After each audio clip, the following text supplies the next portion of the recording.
गजपति जिला पारलाखेमुंडीर ऐतिहासिक राजप्रसाद बसंत निवास वर्तमान अवहेलित अवस्था।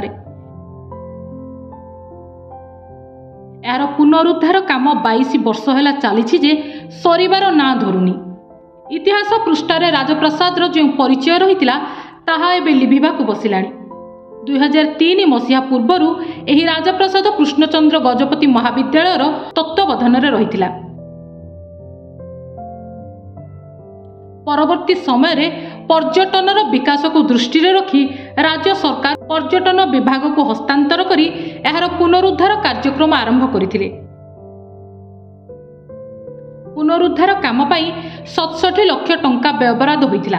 हेले ही टंका केवल चून देबारे सारी दिया जाइथिबा बेले अन्य कोनोसी उन्नयनमूलक कार्य होई पारि नाही। एपरिकी एही कोठार रक्षणाबेक्षण पाई मध्य टंकाटिए खर्च होई नथिबा जोगु एहा भग्नावस्था को चली जिबा भली स्थिति उपजिलाणी। जिले पर्यटनर यथेष्ट संभार रही।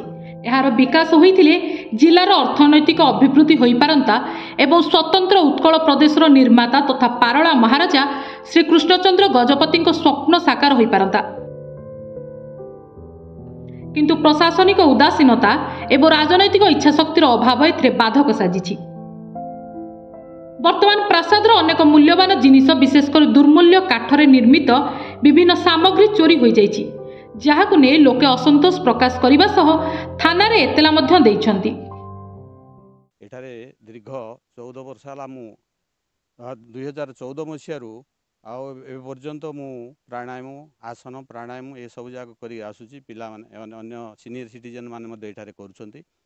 दुखर विषय यह ऐतिह्य ये जो पालाखुंडर ऐतिह्य जो बृंदावन पैलेस दिन को दिन मु 14 वर्ष तले जो जहाँ थिला वर्तमान आता नाई। एवं 2 दिन तले सेठारे चोरी हो जाइए रेलिंग ना रेलिंग दुईटा चोरी हो जाइए। सेटा तो जड़े लोक तो बहन करी नहीं पारनी। राति कौन सी लोक आटो की कौन कि आणिकी नहीं। एठारे नाइट वाचर पाई मु आपण को माने प्रशासन को कही नाइट वाचर पुलिस व्यवस्था करने एठारे असामाजिक लोक मैंने दिन को दिन एठारे प्रवेश करुछंती।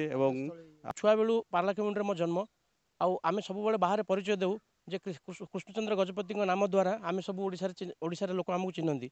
आउ कृष्णचंद्र गजपति जेहेतु पारलाखेमुंडी एवं आधुनिक ओडिशार पुरोधा तांकर महाराजा यही आमर बृंदावन पैलेस हूँ गोटे बहुत बड़ गर्व और गौरव केवल गजपति नुह समग्र दक्षिण ओडिशा पई।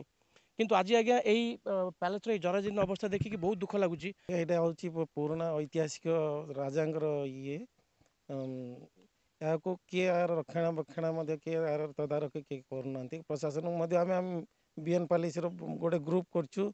से ग्रुप समस्ते जाइए कलेक्टर को समस्त आम ये देचु किंतु आपर किए गुरुत्व देना। ये प्रतिदिन चोरी हारी होची गंजेई कारबार होची सब होची किंतु कौन अच्छी यू का प्लानिंग होची चोर हारी पे। किछि दिन तले ये जने सुइसाइड कर देथिले।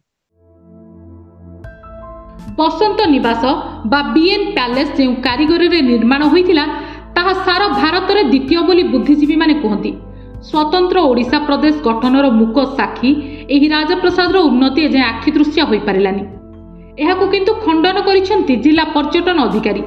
से कहिसेंती जे एहार रक्षणाबेक्षण पई उभय जिला प्रशासन एवं राज्य सरकार ध्यान देउछंती। वर्तमान एठारे 24 घंटिया सुरक्षा पई सरकार पांठी जोगाई दैछंती बोली से कहिसेंती। तेबे प्रसादर चोरी घटना को नहीं कोनोसी प्रतिक्रिया देई नाहांती पर्यटन अधिकारी। बीएन पैलेस सुरक्षा जिलापाल और राज्य सरकार यथेष्ट पदक्षेप नहीं। एपरिकी 365 दिन 24 घंटिया सिक्यूरीटी ऑलरेडी राज्य सरकार पैसा भी सैंक्शन आउ जो किसी डेवलपमेंट आवश्यकता अच्छी से डेवलपमेंट राज्य सरकार यथेष्ट पदक्षेप नौकरी। बसंत निवास बा बीएन पैलेस हेउची ओडिशार अन्यतम प्रमुख स्थान जेउठी स्वतंत्र प्रदेश गठनर मूलदुआ पड़िथिला। एभली एक ऐतिहासिक स्थलीर रक्षणाबेक्षण निहाती जरूरी। गजपति नागेश्वर महापात्र रिपोर्ट, नक्षत्र न्यूज।